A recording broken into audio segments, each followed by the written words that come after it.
Hello guys, कैसे हैं आप लोग। उम्मीद करते हैं आप लोग ठीक होंगे, मस्त होंगे और अपनी पढ़ाई कर रहे होंगे। आज आपको हम बीए फर्स्ट सेमेस्टर का सिलेबस जो है drawing and painting university of Lucknow के बारे में बताएंगे।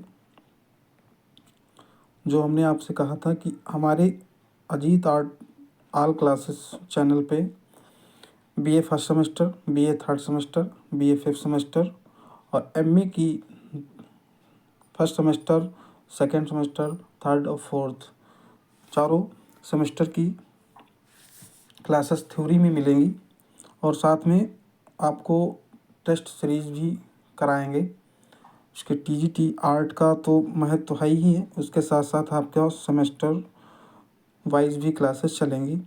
इसमें आज हम पहली क्लास आपको सिर्फ सिलेबस के बारे में बताने के लिए रिकॉर्ड कर रहे हैं और इसके बारे में बताना भी आपको ज़रूरी है कि आपकी परीक्षा लगभग आ गई है, दिसंबर में स्टार्ट है। और सिलेबस क्या है, बहुत लोगों को इसके बारे में पता नहीं होता कि हमारा सिलेबस क्या है, कहाँ से क्वेश्चन आएंगे, कैसे पढ़ना है, क्या क्या पढ़ना है। तो इतना ज़रूरी है कि आप लोग सिलेबस के बारे में जान लें। जो आपकी स्क्रीन पे दिख रहा होगा, पहला पेपर जो आपका होगा सेमेस्टर 1 में फर्स्ट पेपर वो होगा लिखित का, जिसमें पेपर का जो नाम है आपके, उसका नाम है हिस्ट्री ऑफ आर्ट। आपको दिख रहा होगा शायद स्क्रीन के ऊपर, ये history of art first paper होगा। और इसमें 4 यूनिट दी गई हैं और 4 यूनिट में अलग अलग जो हैं चैप्टर दिए गए हैं, जिससे क्वेश्चन रिलेटेड जो आपके पेपर में है पूछे जाएंगे, जो हम आपको बता रहे हैं और संक्षिप्त में बता रहे हैं अभी। बाकी तो आपको क्लासेस हम जो यूनिट में सिलेबस चैप्टर जो दिए हैं वो हम आपको जैसे ही कंप्लीट होगा हमारा एक ये सिलेबस, उसके हम रिलेटेड आपका वीडियो बनाएंगे। उसके ऊपर जो भी होगा टॉपिक चैप्टर से आपको सारी सुविधाएं घर बैठे मिलेंगी, जिससे आपकी परीक्षा में बहुत ही उपयोगी साबित होगी। तो पहला जो हमारा यूनिट है समझ लीजिए, यूनिट फर्स्ट जो है, फर्स्ट का जो फर्स्ट चैप्टर, यूनिट फर्स्ट का फर्स्ट चैप्टर जो आपके सामने दिख रहा होगा स्क्रीन पे ये, तो इसमें लिखा हुआ है primitive art with reference to Indian painting, outline of history of man and civilization with special reference to important culture ETC prehistoric painting.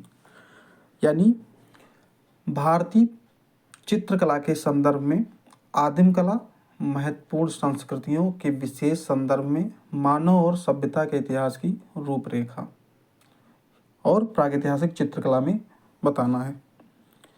ठीक है, दूसरे शब्दों में कहें तो कहने का मतलब ये है कि पूरी आपको प्रागैतिहासिक चित्रकला के बारे में पढ़ना है। ठीक है, जिसमें आपको पूरा पाषाण काल, मध्य पाषाण, नवपाषाण काल, मध्य प्रदेश के कुछ गुफाएं भी हैं जैसे भीमबेटका, होशंगाबाद, पहाड़गढ़, पंचमढ़ी इत्यादि जो हैं प्रागैतिहासिक से रिलेटेड जितने भी आपके क्षेत्र हैं वो आपको पढ़ने हैं। ठीक है, ये आपका यूनिट फर्स्ट का फर्स्ट चैप्टर हो गया, इसके बारे में पढ़ना है। दूसरा आपका जो दिया है ये आपका Indus valley and Jogimara. Indus valley यानी कि ये आपकी सिंधु घाटी सभ्यता है, सिंधु घाटी सभ्यता। ठीक है, ये इंडस वैली जो है सिंधु घाटी है, इसके बारे में आपको पढ़ना है। ठीक है, जिसमें आपके हड़प्पा, मोहनजोदड़ो, लोथल, कालीबंगा, धौलावीरा इत्यादि जो स्थान हैं आपके सिंधु घाटी सभ्यता के, उनके बारे में आपको पढ़ना है। उसके आगे ये जोगीमारा जो है ये आपकी गुफा है, ये आपकी गुफा है। ठीक है, इसके बारे में आपको पढ़ना है, जो आपको बाद में हम बताएंगे कि कहाँ पे स्थित है, यानी कि छत्तीसगढ़ में स्थित है और किस धर्म से रिलेटेड है और किस किस कितने चित्र मिले हैं। ठीक है, वो आपको हम बाद में बताएंगे जब अगली क्लास हम आपको देंगे। तीसरा आपका जो चैप्टर है वो आपका है उदयगिरी एंड खंडगिरी केव, यानी उदयगिरी और खंडगिरी गुफाएं जो हैं कहाँ पे स्थित हैं और किन धर्मों से संबंधित हैं, और इनके बारे में सारी चीज़ें जो हैं आपको क्लास पे मिलेंगी। उसके आगे आपका, उसी के आगे आपका डैश लगा हुआ है, भाजा गुफा लिखी हुई है और नासिक गुफा लिखी हुई है। भाजा और नासिक गुफा जो महाराष्ट्र में है, इसके बारे में आपको पढ़ना है। ये तो आपका यूनिट फर्स्ट कंप्लीट हो गया, यानी कि यूनिट फर्स्ट में आपके 3 चैप्टर हैं। 3 चैप्टर के बारे में आपको हमने बता दिया।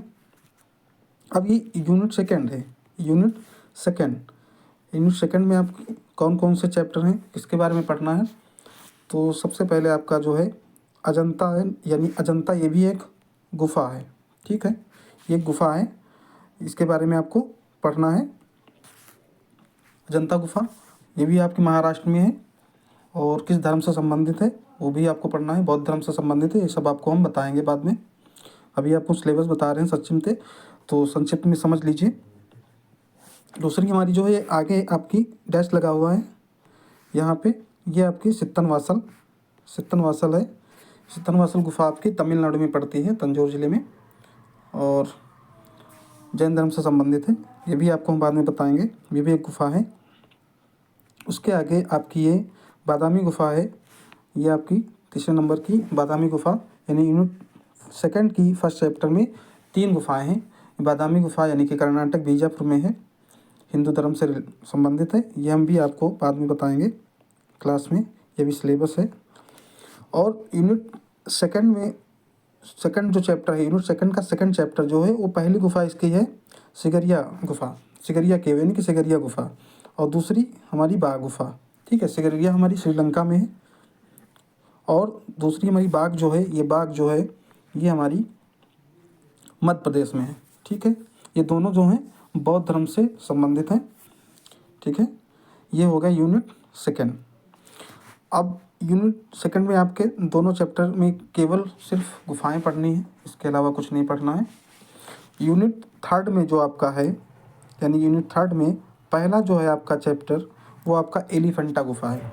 ठीक है, जो मुंबई में है, जानते हैं सब लोग।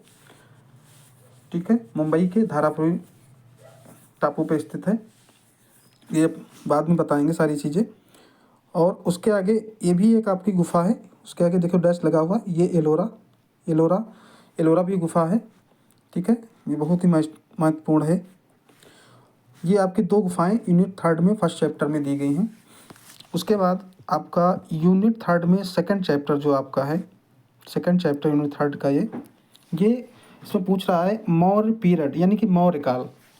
ठीक है, यानी कि इसके समय में क्या हुआ, संस्थापक कौन था, सभी लोग जानते हो चंद्रगुप्त मौर्य के संस्थापक थे। ठीक है, इसके अंतर्गत क्या क्या हुआ, किन किन चीज़ों से की प्राप्ति हुई है, कौन सा चीज़ संबंधित है हमारे चित्रकला से, वो सारी चीज़ें आपको बताएंगे। उसके आगे आपका जो है सुंग पीरियड आता है। ठीक है, ये सुंग पीरियड है। सुंग पीरियड में आपको बताएंगे संस्थापक कौन है, सभी लोग जानते हो पुष्यमित्र संघ इसकी संस्थापक हैं। इसके अंतर्गत चित्रकला से संबंधित कौन कौन सी चीज़ें पाई गई हैं, क्या क्या हुआ है, वो सारी चीज़ें आपको हम बाद में बताएंगे क्लास में। यूनिट अब ये थर्ड कंप्लीट हो गया आपका, यानी कि 2 चैप्टर, पहले चैप्टर में आपकी 2 गुफाएं हैं, एलिफेंटा और एलोरा। ठीक है, और दूसरे चैप्टर में आपका मौर्य काल है और शुंग काल है। ठीक है, इन कालों के बाद 2 कालों में पढ़ना है। अब आपका जो यूनिट थर्ड तो कंप्लीट हो गया, अब आपका बचा है यूनिट 4। यूनिट 4 में गुप्त पीरियड, सिर्फ गुप्त पीरियड यानी गुप्त काल के बारे में पूछ रहा है। यानी आगे आपके देख लेंगे कि टेम्पल लिखा हुआ है। टेम्पल ये मत समझिए, क्योंकि गुप्त काल में जो संस्थापक जो था इसका चंद्रगुप्त प्रथम जो थे, क्योंकि गुप्त काल में सबसे ज़्यादा मंदिरों का निर्माण जो आरंभ हुआ था वहीं से हुआ था, गुप्त काल से, इसीलिए टेम्पल्स लिखा हुआ है आगे। मंदिरों का निर्माण आरंभ इसी काल से होता है, गुप्त काल से, इसीलिए टेम्पल लिखा हुआ है। अब ये चारों जो आपके हैं यूनिट में आपका इतना ही सिलेबस है जिससे संबंधित आपका पेपर आएगा, क्वेश्चन भी आएंगे। और आगे हम जब क्लास अभी आपकी हम थ्योरी वाली देंगे, लिखित में आपको लिखवाएंगे भी, सारी चीज़ें एक एक करके बताएंगे भी, तो उसमें आपको इम्पोर्टेंट भी बताते चलेंगे कि कौन सा क्वेश्चन ज़्यादा इम्पोर्टेंट है, जिस पे आप थोड़ा सा ध्यान दीजिए। ठीक है, और अभी कोशिश करिए कि ज़्यादा से ज़्यादा लोगों को वीडियो शेयर करिए और दूसरों को भी लाभ मिले, कि सिलेबस अभी बहुत लोग ऐसे हैं जिनको सिलेबस नहीं पता है। ठीक है, तो उम्मीद करते हैं कि आज की जो क्लास है आपको सिलेबस के बारे में बहुत अच्छी लगी होगी। अगर किसी को कोई भी समस्या या समझ में नहीं आया है तो कमेंट बॉक्स में आप ज़रूर बताइएगा। ठीक है, ओके, नमस्कार।